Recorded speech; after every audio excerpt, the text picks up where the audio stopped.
Bermuda, a dazzling island lying in solitary splendor in the blue-green Atlantic. And the Mid-Ocean Golf Club, an exceptional test of golf built over banked and rolling terrain.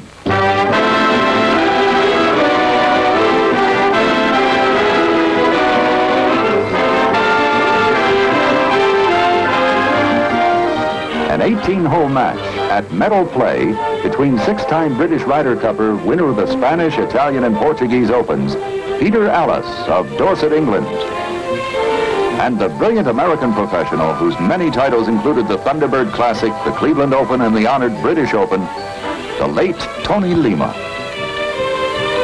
To analyze the play, the legendary Gene Sarazen, winner of every major title in professional golf. And to describe the action, a fellow member of the PGA Hall of Fame, three-time winner of the Masters, Jimmy DeMeritt. This is Shell's Wonderful World of Golf, a series of international golf matches played on the world's most famous courses.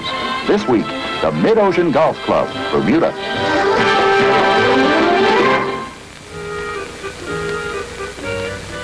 We must warn you, a few days after you arrive in Bermuda, you'll be like this. So worn out from all the decisions you've had to make, you just won't be able to move. What decisions? Well, first, there's swimming. Of course you're going to swim. That's one of the reasons you've come to Bermuda. But where? Bermuda's pools are big and beautiful, right at the hotels.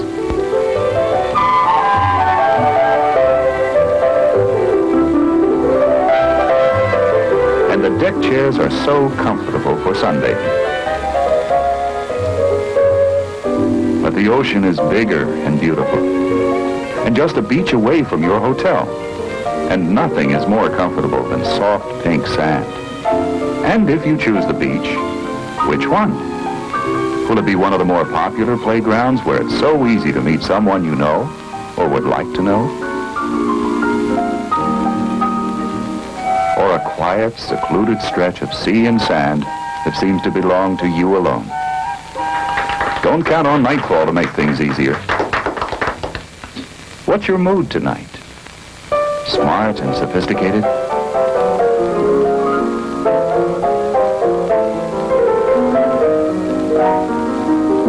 Or primitive?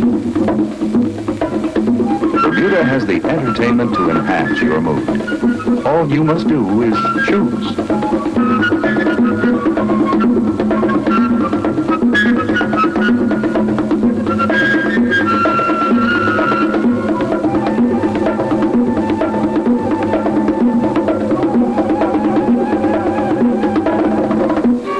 And if tomorrow you're so tired from whatever you've chosen tonight that you just want to be a spectator, there's the water show.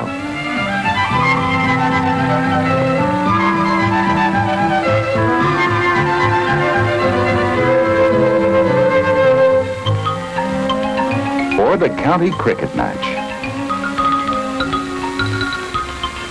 Which will it be? Decisions, decisions. No wonder you're too worn out to move. But what a delightful way to recuperate. In a few moments, you'll be seeing Tony Lema in our match today. As you all know, Tony and his wife died in a tragic accident last summer, shortly after we filmed this match. Tony was a great golfer, a good friend, and a wonderful human being. We bring you this match today because, knowing Tony as we did, we think this is exactly what he would have wanted us to do.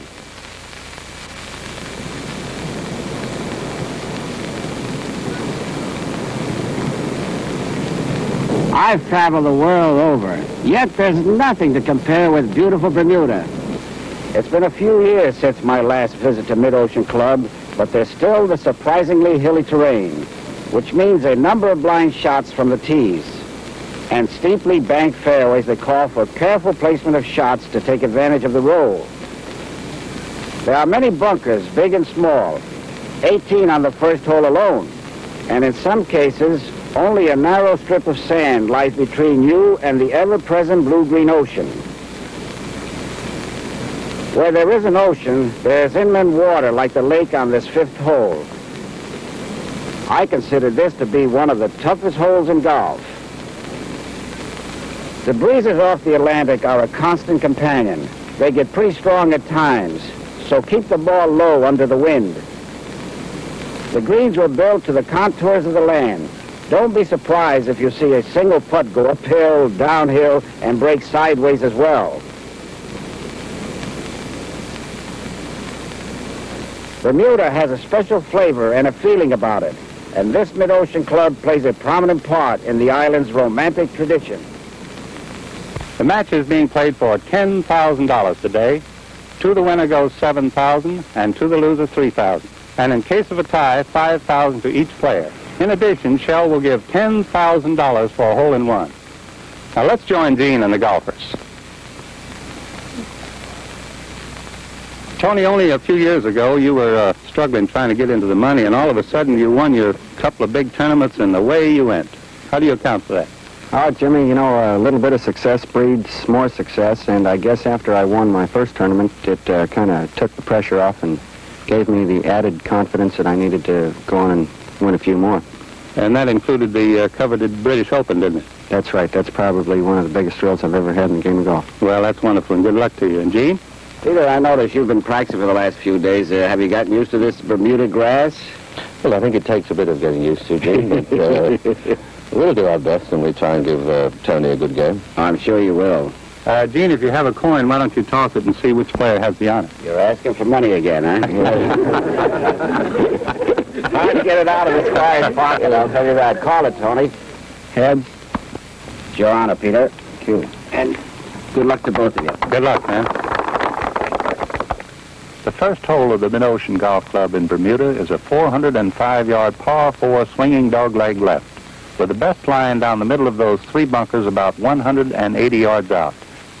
There's a flock of bunkers short of the green on either side, and more sand to the left side of this huge putting surface. The match is being played under the rules of the Royal and Ancient Golf Club of St. Andrews, Scotland. Of course, that gives the player the option of whether he should play the large or the small ball. And I think Peter is going to play the small ball and Tony Lema the large. Gene, I noticed that Peter is going to use a 2-iron here. There's a little trouble hanging around, don't you think? Well, Jim, I think these boys have a lot of respect for this course. You know, this is a great course, and they can't fool around here.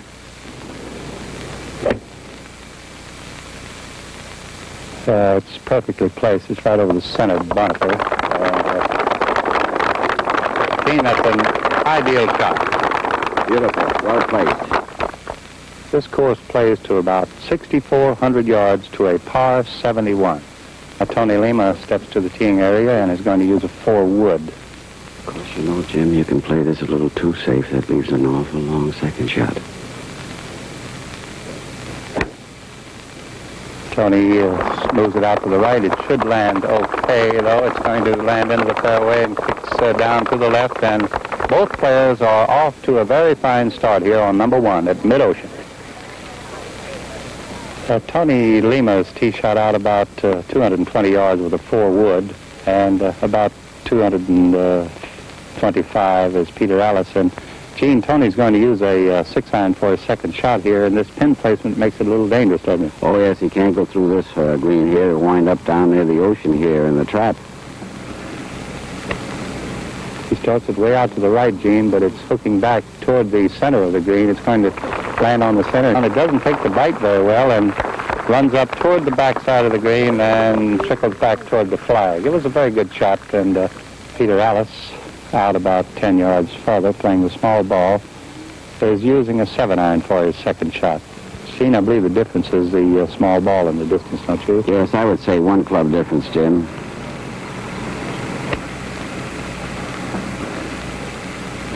Peter starts it way out to the right. It's going to land on the extreme right side of the green and trickles down toward the left, since this green does drift off from right to left, and both players have very long putts here on number 1 for their birdies.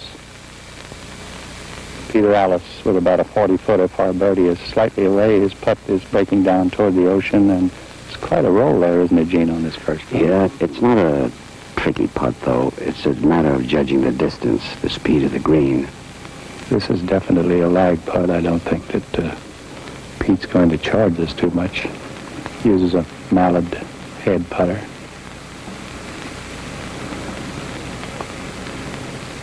Ooh, that's a little firm. Will it hold? It's going to run past the hole, Gene. He belted that pretty good, but it stopped, I guess, about 3 feet away. Yeah, he's got quite a little tricky thing coming back. Tony's using an old blade putter he's had in his bag for some time now. Those are fancy shoes he has on there, the yellow and green. Looks like Tommy Bolt at a formal dance. Tony's going to be right straight at the cup. It's breaking down a little bit and pulled up a little short. Very fine approach putt. Oh, wonderful putt. Jim, that's the way I like to see approach putts, to get within a foot of the hole where you don't have to strain yourself.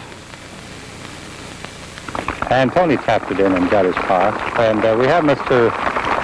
Jim Pierman with us here, who's acting as referee today. Jim, have you ever seen a more ideal day for golf? No, you don't see many like this in Bermuda, but this is absolutely perfect. Well, we're certainly delighted to have you as our referee today, and I hope you don't have to make any decisions that might be unpopular to the players. I certainly hope not, too. Incidentally, Mr. Pierman is a member of the Bermuda Colonial Parliament. Peter Alliss faced with about a 3-footer to hold his par here. He jams it right in the center and gets his par.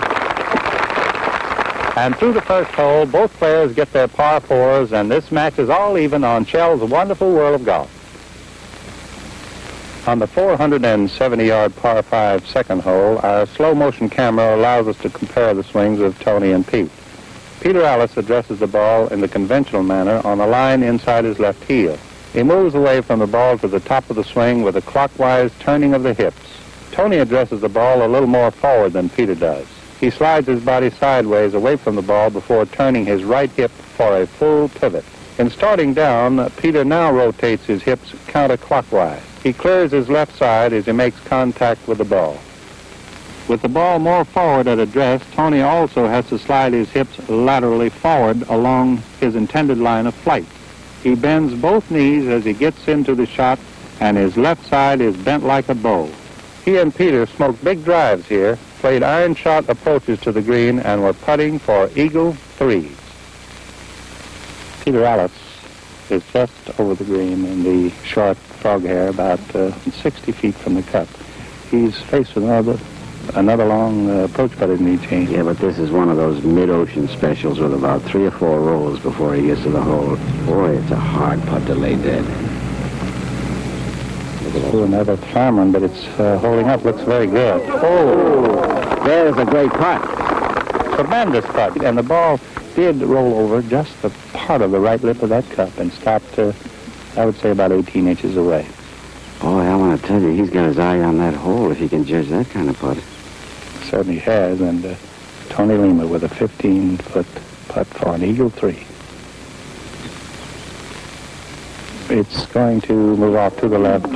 His caddy and he got together on that, and the caddy said it would break a little bit, but you can't always hit him where you'd like to, Gene. No.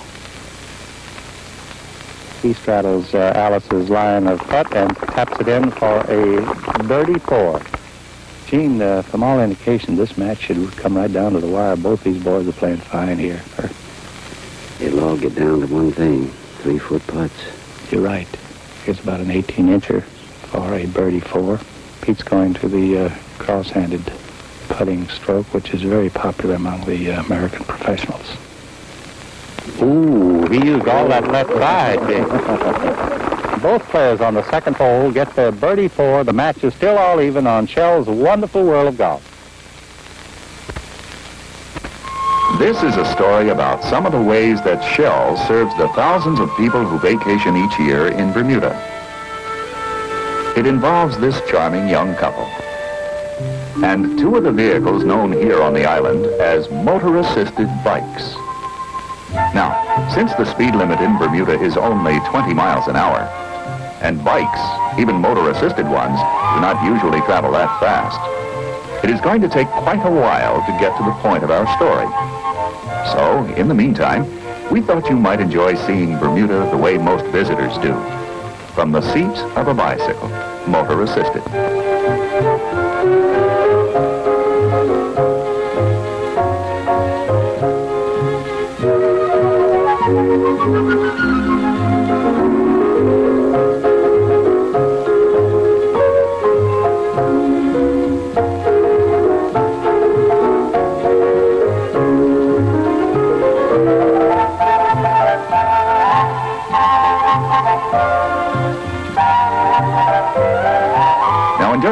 we'll get to the point of our story, so stand by.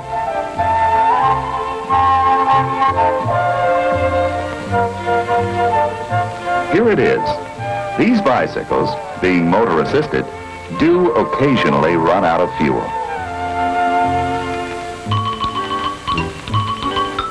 But fortunately for our furiously pedaling hero, funny how the bikes seem to have changed riders. Help is just around the corner. For each Shell service station in Bermuda, in addition to supplying all the products needed by more conventional vehicles, also has something to keep motorbikes going, worry and pedal-free. It's a mixture of gasoline and oil called Shell 2T, made especially for two-stroke motors, the kind they put on bicycles. And you'll find it in Bermuda, wherever you see this familiar emblem. But just as motorbikes run out of fuel, so do vacations run out of days. It's time to board the plane and say goodbye to Bermuda. But not goodbye to Shell. For Shell is also the world's largest supplier of commercial aviation fuels and products. For motorbikes or jet planes, Shell supplies products of excellence. And the world over, this is the symbol of that excellence, of Shell's constant search for new products, new ideas, new ways to serve you better. On the 161-yard par 3 third at Bermuda's Mid-Ocean Club, the boys took a swing at the $10,000 hole-in-one money. Peter Alliss used an 8-iron.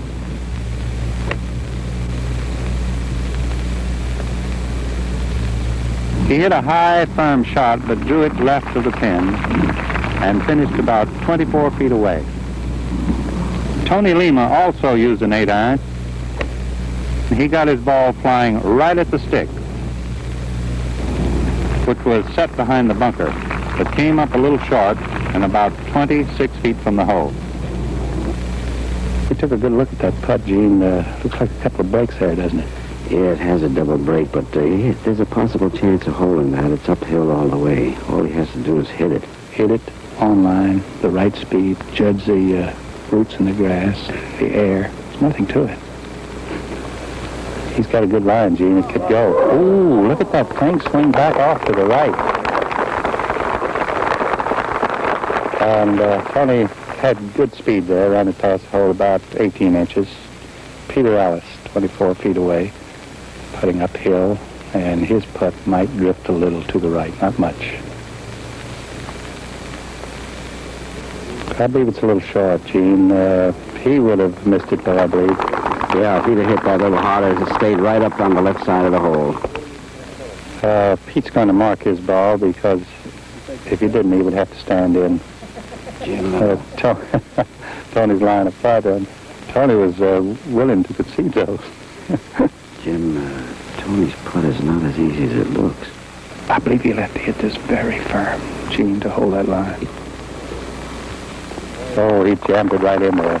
Gene, that was a good putt, and Tony made a very nice, bold first putt there.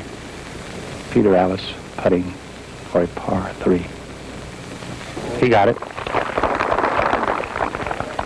Tony, I noticed that you started out with the large ball on number 1, and then on number 2 you went to the small ball, the 5 par, and then back to the large ball here. Is that the strategy that you're going to use today? Jim, I've always tried to do that when I have the option and there's no wind blowing like right now. I use it on the longer holes and the narrower holes where I can keep it straight and yet hit it hard. Gene, did you ever do that? No. I don't know. He didn't got big balls in his day. That was a kind of putt you won. Right. Jim, I want to tell you one thing. That shot he hit to that hole there that didn't roll 2 feet, and if it was a small ball, it might have gone pretty near up to that $10,000. Remember that, Tony, 10,000 for a hole-in-one. Well, please remind me from now on, will you, Jim? I'll do that, Tony, and thanks very much. And through the third hole, both players are 1 under par. The match is all even on Shell's wonderful world of golf. At the 355-yard par 4-4, both players got their pars. Number 5 is a par 4 of 433 yards. Peter Alliss has the honor. He's going to use a 2-iron here. This hole is a short dogleg to the left. The lake here starts from the tee and winds all the way around to the green. He's slicing it off to the right. It's going to land in the extreme right side of the fairway. Will it hold it? He's in good shape, about 210 yards out. Tony's going to take a forward shot here, and there's a little trouble off to the right, but a lot of room down there. It's wide open.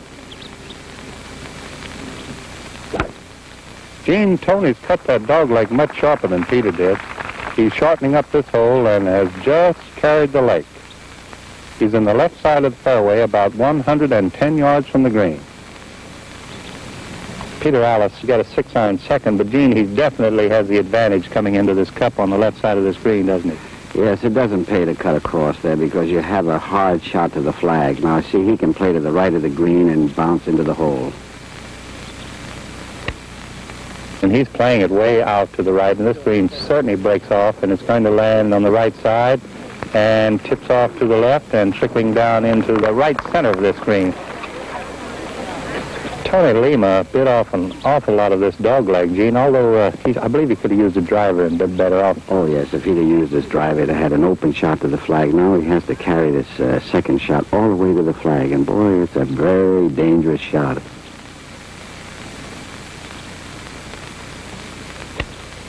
Tony played a wedge safely to the open right side of the green.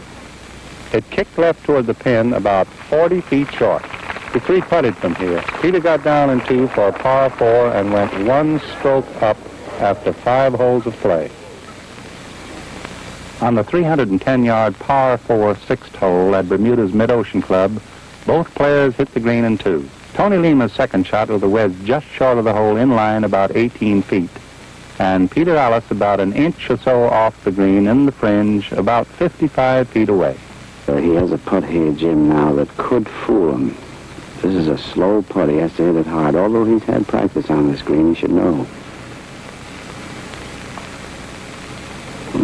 He jumped as he hit it, but it looks awfully good, Gene. He's going to run a little short, and you're right. You judged that pretty good.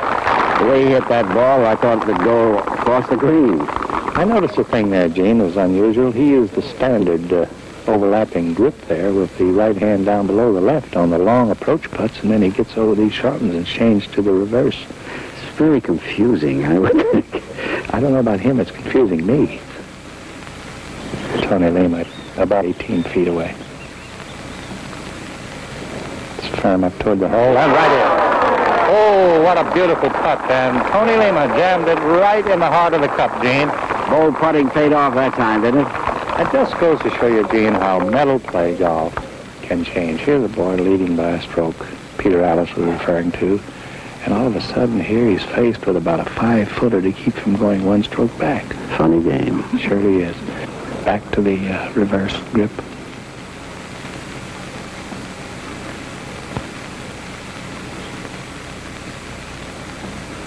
Oh, gosh. Too bad, Peter. Too bad, Pete.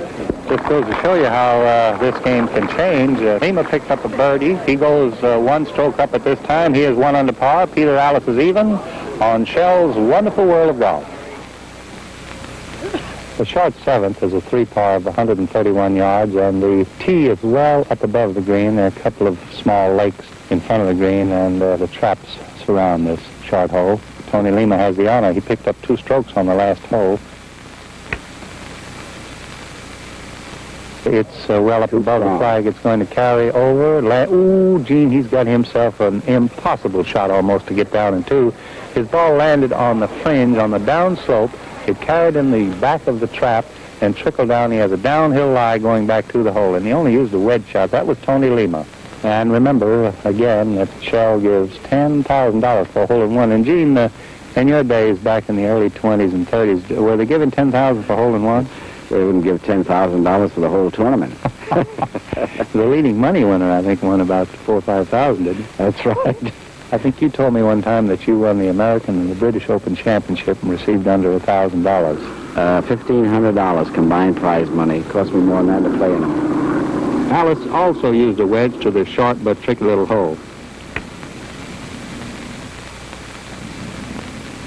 Pete knocked a fine shot at the green and finished left of the hole about 25 feet. Lema's shot hit the embankment over the green and skidded back into the trap and rolled back down on the downhill slope. Tough shot, Gene. Oh, I'm glad he's playing it, not me. Boy, this is really a rough one. He'll have to lift that wedge up, straight up and cut across it, just to try to get in the frog hair there to keep it from rolling way down the hill. Oh, that's what usually happens, and I know Tony that didn't want to do this. Is one of the things that he did not want to do. Tried to get it on the green, but it was almost an impossible shot. He's in a better position now. Jim, there's nothing harder than a downhill lie out of a bunker. To a fast downhill green. That's a good shot. Beautiful shot. Oh, beautiful. Great shot there. There's a difference, Gene, on that downhill, as we mentioned, and pitching to a downhill green with a cup on his side, the near side to the trap in which he was in, makes it almost impossible to get that ball close. Oh, there's no doubt about it. Peter Alliss, putting for birdie 2, is down 1 stroke. Long putt. It's firm enough. It's breaking down toward the cup. It's got a chance and pulled up just a little, Gene. He had a great line there. Beautiful line. If he had just hit it, he'd have had it. He's going to tap it in. Tony has about a 3-foot putt. Almost straight. He's a firm putter. I don't believe it'll take any roll there. He jams it in the center, and there is a fine 4 by Tony Lema. Great recovery there. And Pete, would you... Incidentally, this is a crazy game, this medal play. Here you were out in front by a shot, and then you 3-putt from the fringe and get a bogey where Tony birdies, and you go down a shot, and it looks like you might pick up 2 shots right here. Yes, it did, but he had a very difficult trap shot there on the reverse side of the bunker with the sharply sloping green. It was almost impossible to get it near, I thought. I thought the best he could do was probably get it 20 feet below the hole. Didn't get on the green the first time, but he played a fine explosion shot for his third, hold his putt, and at this time the match is all even on Shell's Wonderful World of Golf.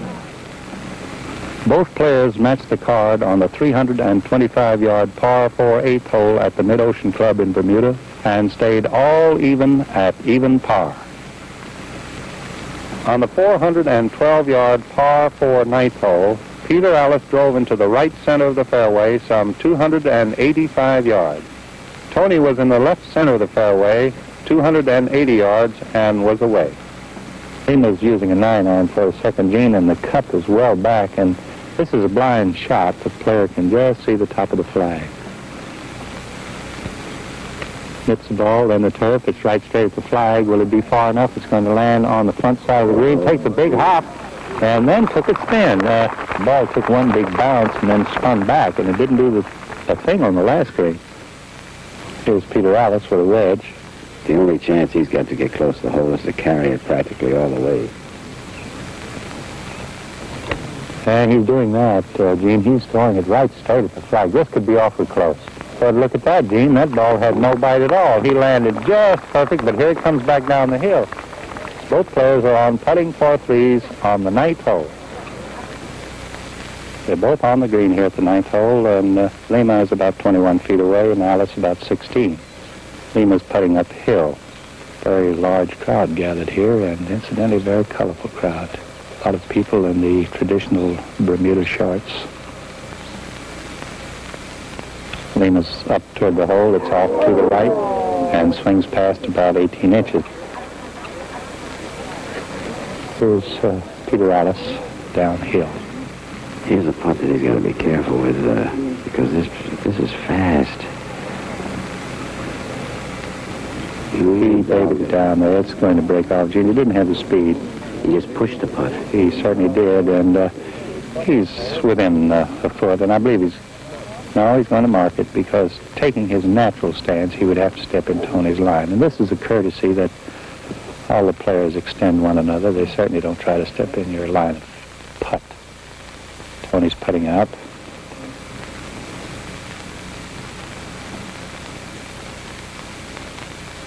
Jammed it in, got his par. He still jams him in, don't he? Oh, boy, he's firm. This first 9 plays about 3,002 yards to a 35 par.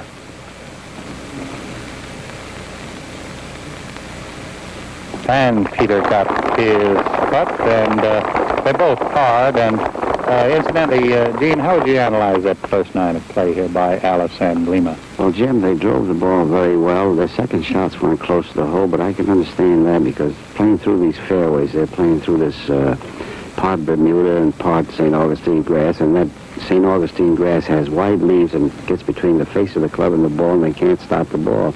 And you notice that very few shots stopped close to the hole, only one or two. And that's true in these undulating greens here. You know, a lot of times I've noticed that the boys hit on the downslope expecting to hit in the flat area, and they bounce back, and then they'd hit on the upslope and put the spin on it, and it's really difficult to get close here. But they shot par. That's pretty good golf. Let's call them in and see what's going on. Come on, Tony. Well, what are you, even? Yes, Gene, luckily. We've had kind of a seesaw match so far, haven't we? Well, you fellas started out there like you were really going to eat mid-ocean up. You were both a couple of birdies there, one under, and you had a couple of easy holes going in, and then the three putts hit, didn't they? You mean all these have been par 4 holes with you? Peter, well, how did you like the front? I thought par 35 was eating the course up. Jim, I thought par was 41. Oh, you're kidding. Jim, this is one course that you can't fool with. You know, you have a lot of respect for it, don't you? I do indeed. I think it's you can get into trouble on every hole if you're not careful. Well, we have 9 more holes to go, so how about you two fellas follow me to the 10th tee? With pleasure. See you later, Senor Salazar.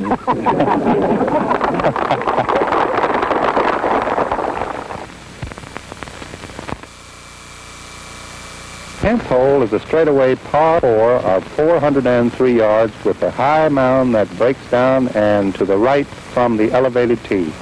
Peter Alliss continues with the honor here at the beautiful Mid-Ocean Club in Bermuda. He's using a driver.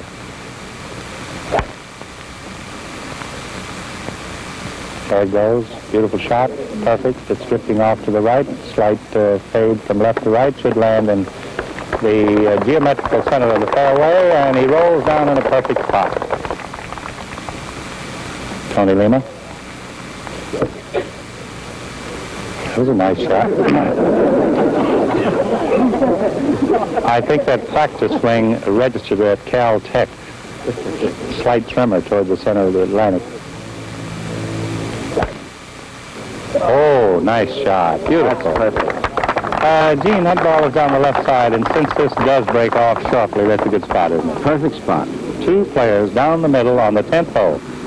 And from these positions, they both made easy par 4s, and the match remained all even after 10 holes. The 11th is a 482-yard par 5 dogleg left. Alliss lined a 2-iron into the fairway about 220 yards, and Lema, with a 3-wood, played in the center of the fairway some 235 yards. Peter Alliss going to use a 4-wood for his second shot. Gene, do you think he can get home from there? Well, Jim, he can get home, but he's got a side hill lie, and he's standing above the ball. He can push this to the right very easily. He starts it at the green, and Gene and I are up on the green side on this hole, and it's coming right straight at the flag. And what a beautiful shot. It's running right straight at the flag, Gene. What a great golf shot. A magnificent shot.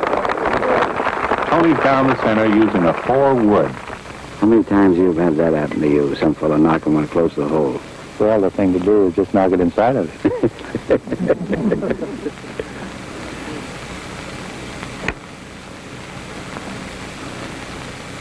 And Tony tossed it to the right. It's hooking off to the left. Oh, it carries just over the galler's head, trickles down the embankment, and Tony Lema is way down the hill to the left. It almost hit the gallery there, Gene, but it just flew over their head, and he almost got an Arnold Palmer break there, didn't he? Almost.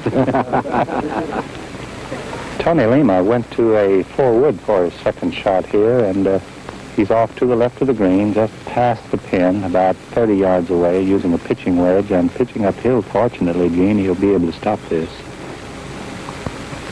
Well, we better hurry. It hung up there, Gene. Tony wasn't happy with that when he hit it, and he is short of the green, about 6 feet off the clipped portion of the putting surface. Tony Lema's third shot came up a little short. He landed on the incline of the embankment of the green and stopped off about 6 feet away. He's going to use a 4-iron here, Gene. Ticklish little shot, especially when your opponent throws the hole in 2. It's a fine chip up toward the hole. Beautiful shot by Lema. That was Tony's fourth shot, incidentally, on this 5-par 11th hole. Tony got his par 5. And here we have Peter Alliss with a chance to pick up 2 shots. He is about 6 feet away, putting for an eagle 3. Beautiful second. Jim, here's a putt that's much slower than what it looks. He has to hit this very firm to hold it. Oh, boy, Gene, you certainly call that one. He had to hit it firm. He didn't. He left it short. Yeah. But he did pick up 1 stroke. And we'll ask Peter over here. Pete, we were talking about that, and Gene said that you're going uphill and the greens are growing very fast in this hot sun today, and he thought the big thing there was the speed. Yes, I had to hit it firmly at the right lip, but I was a little undecided on the line. You know, the grass, as Gene said, is growing very quickly, and you've got to hit the ball firmly at the hole, and that's not my sort of style, really. I like to just roll them in. That was a big putt for you. Had you hold that, you go 2 shots in front, and I know you were trying to hold it. Oh, yeah. Pete, that was 2 beautiful shots. Oh, boy, wasn't that beautiful from that side hill? And a very fine birdie. And through the 11th hole, Peter Alliss, with a fine birdie here, takes the lead by 1 stroke on Shell's Wonderful World of Golf. On the 415-yard par 4 12th hole, both players bunkered their approaches. We have with us here, Gene and myself, John Knight, the host professional here at Mid-Ocean. We'll talk with him in just a moment. Tony Lema had the toughest of the 2 sand shots, and our slow-motion camera gives us a close look at how he managed it. Tony had a downhill lie in the bottom of a deep, high-walled bunker that was shaped something like a bathtub. Tony played the ball back toward the right foot to assure hitting behind it. Opening the blade wide, took the club back well outside on the backswing, and stayed down through the ball all the way. A good shot under these circumstances, and he ran it past the hole about 30 feet. Tony has this putt for a par 4. He hit it firmly and got the ball rolling, but was slightly offline, and he had to settle for a bogey 5. John, why aren't these boys burning this course up? It plays very short today, but the scores are not too good. The greens are very tricky, Jimmy. They're very bouncy. Our poenria grass is dying, and the rye grass has not yet come through, and it makes putting very bumpy. It's very hard to judge the roll and the speed of the putt. It's about like the greens in Germantown, New York, where Gene plays. Peter Alliss had his sand trap shot about 8 feet from the cup, with this putt for a par. Oh, he got a piece of the hole, but not enough, and takes a bogey. Peter holds a 1-stroke lead going into the 13th. The 13th hole is the longest of the 3 pars here at Mid-Ocean. The tee is well up above the green. Peter Alliss has the honor, leading by 1 stroke. He really hit a super 4-iron into the green, and Gene and I are up on the green, and the ball is, too, right straight at the hole. What a shot this is, and he is only about 9 feet short of $10,000. Tony Lema with quite a shot to follow. With a 4-iron, he starts it out just about right. It may land short. It does, on the upslope, and then rolls back down to the front of the green about 90 feet from the cup. Peter Alliss, about 8 feet away, is going to mark his ball, and Tony Lema hit his 4-iron shot slightly on the toe, and he landed up here and rolled back down the hill. Gene, he's got a tough approach putt here. The first 20 feet of this is about a 90-degree climb, isn't it? Jim, I don't know whether that's a good selection of clubs here for that. What do you think? Well, we'll know in just a moment. He's off actually the clip portion, and the first 25 feet of this is straight uphill. Boy, he has to hit it. And he is going to be way short, Gene. He's way short. You're right. You notice, Gene, that his head was way up looking at this flagstick before he made contact. So it just goes to show you it's just as important to keep your head down until you've made contact and then let your head rotate with your shoulders on a putt as it is on any other shot. Oh, absolutely. You're right. All good putters seem to keep that head in a position. You must never get your head up until your ball stops rolling. Tony is now in trouble. He is down 1 shot, and incidentally, this match has never been over 1 shot separating the 2 players, but Tony is lying, too, about 3 feet farther away, so he's about 11 feet away putting for par. He's got uphill putt and it's straight all the way. Don't you think, though, that Peter Alliss can do a little schooling on this one?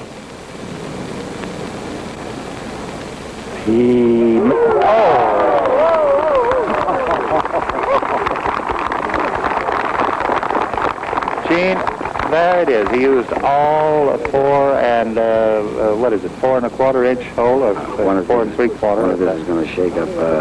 Raise a shot. Hey, what a shot there. Routine 2-putt, you know.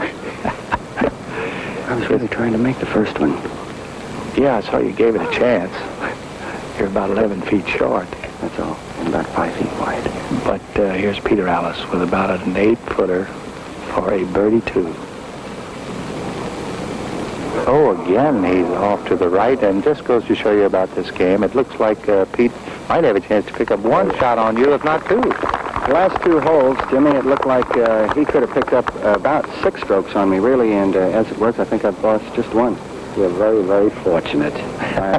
Somebody told me if you can't be good, be lucky. On the 368-yard par 4 14th at the Mid-Ocean Club in Bermuda, after Tony approached some 15 feet from the cup, Peter went knocking at the pin again. He flipped a wedge at the stick. The ball landed, then came to a stop some 3 feet from the cup. Here was another great chance for a birdie. But believe it or not, he missed again, letting Tony off the hook once more as they went to the 15th. Peter was even par and 1 stroke up with 4 holes to play. Tony hit the par 5 15th green in 2, while Peter was just short of the putting surface. Alliss had a cozy little pitch for his 3rd shot. Yeah, but you got to get that ball into the air and just lob it to the edge of the green, let it bounce to the hole. He landed on the green, Gene. I don't think it's going to stop, although it does. That's a beautiful shot. Beautiful. Peter Alliss, about 4 feet away after that fine recovery chip up from the right-hand side, short of the green, and Tony Lema putting for an eagle about 50 feet away, Gene. Let's say that. But I want to tell you, that's the hardest approach putt he's had this round yet. He's got, half a dozen rolls before he gets to the hole. And then he's got to judge the speed of that.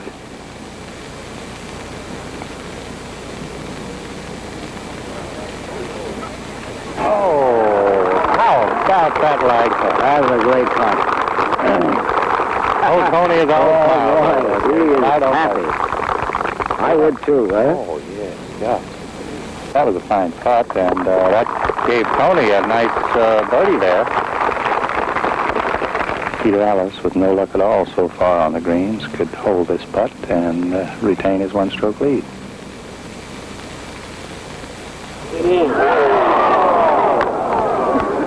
Gene, this is absolutely unbelievable. You just can't play golf, Gene, and leave this many openings. No, well, he hasn't been up to the hole on the last few. That's right. He's had 3. I think this is 1, 2, this is 5 holes in a row that he's missed almost identical length putts. On the short side. And through the 15th hole, both players are even par. The match is even on Shell's wonderful world of golf. On the par 4, 381-yard 16th, both Tony and Peter made par, and the match remained all even with 2 holes to play. The 17th at Mid-Ocean is a big par 3 of 202 yards. This is Lema and Allis's last chance. On Shell's wonderful world of golf, Shell gives $10,000 for a hole-in-one. Tony Lema with a 6-iron. He starts it out to the right. It's hooking a little bit now. It's going to land right straight at the flag, and there it goes. That's just the way it goes. Dean, it hooked way off to the left, landed out to the right side of the flag, and then took a big bounce to the left, and he stopped in line with the flag. And here's Pete Alliss, who's playing fine golf, and Pete is using a 6-iron. He's aiming out to the right just a little there, allowing for the draw, right to left. And he starts it out to the right. It's coming back a little bit. It's going to land off to the right and spins down the hill, running toward the hole, and his ball is just about twice the distance as Lema. Both players on this 17th hole, the par 3 in 1, putting for birdie 2. Tony Lema in line with the flag about 15 feet away and 26 feet short to the right. Peter Alliss. Pete's putt, Gene, I believe, will break left. Slightly to the left. But these greens have slowed up a lot, John. I mean, Jim. What'd you say, Sam?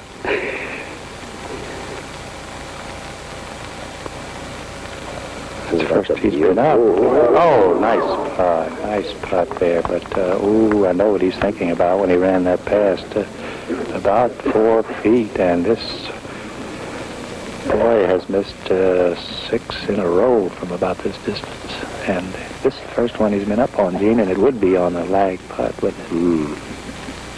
Tony Lema about 15 feet short. His putt will break to the left. It's up toward the hole. It's breaking back to the left. It never fails, Gene. It never fails. Here's a boy that has been on the ropes for the past 6 or 7 holes, and then when he had the opportunity, he shoved it right in there for smile on him. And he's a happy boy, and we'll talk to him in just a moment. We'll let Pete putt out. He has about a 4-foot putt for his par. He knocked it in, and he got his par, and that's the first putt that Pete's made all day. And Tony, I know that you've had this happen to you. It looks like every hole, the last 5 holes, you were on the defense, and it looks like Pete might wrap you up there any minute, and you finally got the opportunity here from about 15 feet and wrapped it in. That's golf, isn't it? That's just, you're right, Jimmy. That just goes to show you what a silly game this golf is. By rights, I should be on an airplane on my way home already, and here I am, 1 up going to the last hole. Well, thank you very much, Tony, and I know you have the 18th hole to play, and good luck to you, and we'll see you over on the last. No, you're not going to get by with that. 1 more hole for you, pal. It is the highway over which passes the commerce Bermuda needs to exist. It is one of the world's most magnificent playgrounds. And it is the best vantage point from which to see Bermuda's island beauty. It is the sea. Today, the sea is assuming a new importance to Bermuda as the source of one of the world's most precious commodities, pure, sweet water. Traditionally, Bermuda's water supply has come from rain. The typical Bermuda roof, lovely though it may be, is designed for the practical purpose of catching every drop of rain and storing it in the tanks beneath each house. And the rainfall has always been sufficient for the needs of Bermuda's 50,000 people. But now that any given day can find half again that number of visitors here on the island, water can be a problem. So, Bermuda has turned to the sea.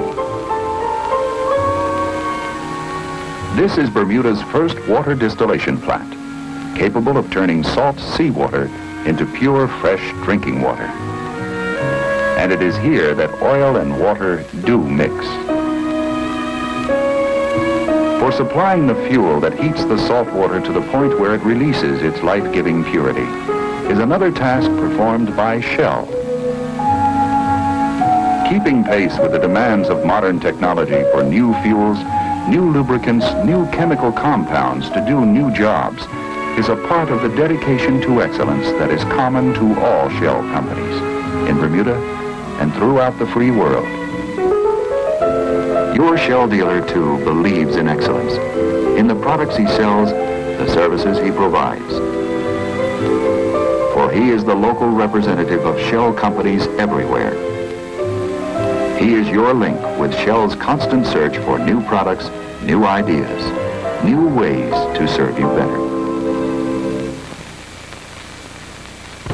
Gene, this island is certainly beautiful, isn't it?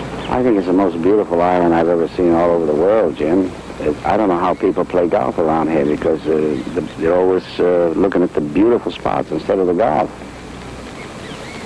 The 18th, the final of this fine match, is a par 4 of 423 yards that bends slightly right towards the green. Tony Lema, leading by 1 stroke, has the honor. Tony strokes it down the center of the fairway. and stops in an ideal spot in the saddle of this 18th hole. The very popular Peter Alliss from Great Britain moves into the teeing area, and he too is using a driver on this final hole. Beautiful shot. Beautiful, magnificent shot. Carries high onto the top of the hill, then it takes its bound to the left, and both players are in an ideal spot here, Gene. Beautiful drives for a last hole, huh?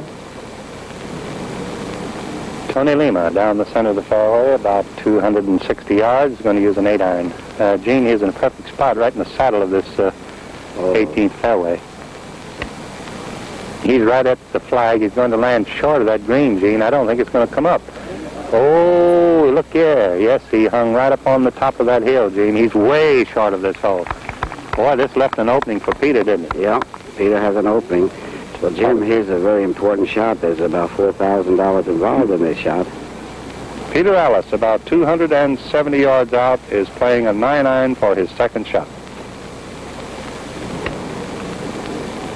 Boy, he's throwing it right at the hole. Gene, this is going to be very close, I believe. He's right at the flag. His ball takes the spin to the left.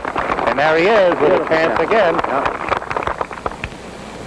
Here we are on the 18th hole. This match is just about as tight as you can get it. Peter Alliss lying about 12 or 14 feet to the left, cup high, and Tony Lema on the front side about 40 feet away. Tony leading by one shot. Tony so far has had very good luck on these long approach putts. He strokes it up toward the hole. It's got a good speed. It's running toward the left and past the hole. And Gene, that's not in yet. Although it was a fine putt, he's got good 3 feet there. Yeah, here's where psychology plays a very important part in golf. If Peter ever holds this putt, anything can happen. And you know that he has been inside of Tony 8 out of 9 holes, and I mean really inside this 9, and finds himself one shot back when he was going out even at the turn. Well, Jim, I was figuring out of 18 holes, he's been inside of Lema 14 times. Someone sneezed in the gallery, and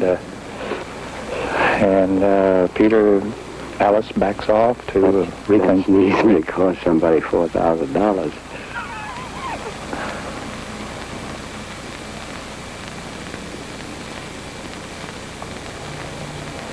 It's off to the right. He comes off of every putt, and still about 2 feet away, but he did get it up, and Peter Alliss has played a fine game of golf today. Oh, a wonderful round, but his putting was very mediocre.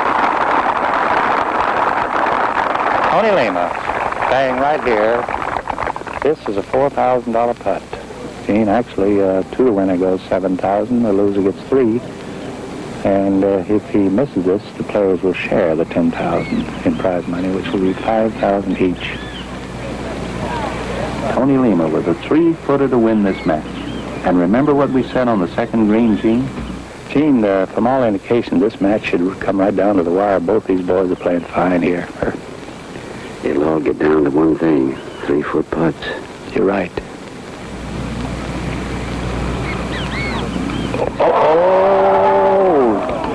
Gene, look, did you see that? Yeah. We said something about it. Now, there it is. Can you imagine that? There they are, both players shooting even par 71, and it's a tie match. And I thought I had to congratulate somebody, but I want to say one thing. You sure played a remarkable game of golf from tee to green, the whole 18 holes. And, boy, I think, Tony, it's not being unfair, but it should be even.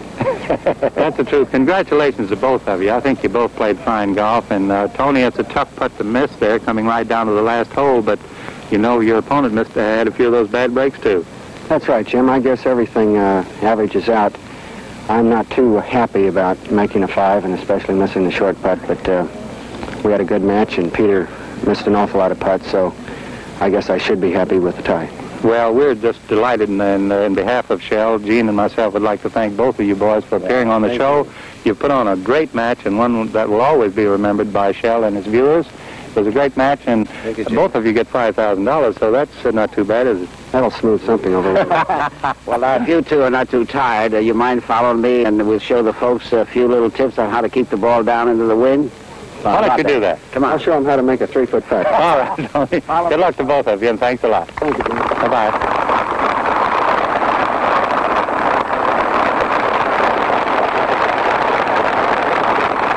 Certainly is a pleasure to have Jim Pearman as our referee today. And Jim, it was a great match between Lema and Alliss here at the Mid-Ocean Club in Bermuda, and you had a rather easy job, didn't you? I certainly did. Not one single decision to make. Well, that's great. And did you enjoy the match? I enjoyed it tremendously. And Bermuda has been very fortunate to see two such distinguished golfers. And we look forward very much to seeing this film when it gets made. Well, Jim, we want to thank you, and Shell wants to thank you for being with us, and we certainly appreciate the fine work that you've done. Well, it's very kind of you, and we certainly were glad to have you here. Be nice to be back. Good. With a lifetime of experience on the seaside links of Great Britain, Peter Alliss has obtained great knowledge how to play into the wind. Peter, would you mind showing us how to play a punch shot into a strong wind? For this type of shot, I choke down a little bit on the grip, thereby narrowing the arc in the backswing. Ball position slightly inside the left heel, weight a little more on the left foot.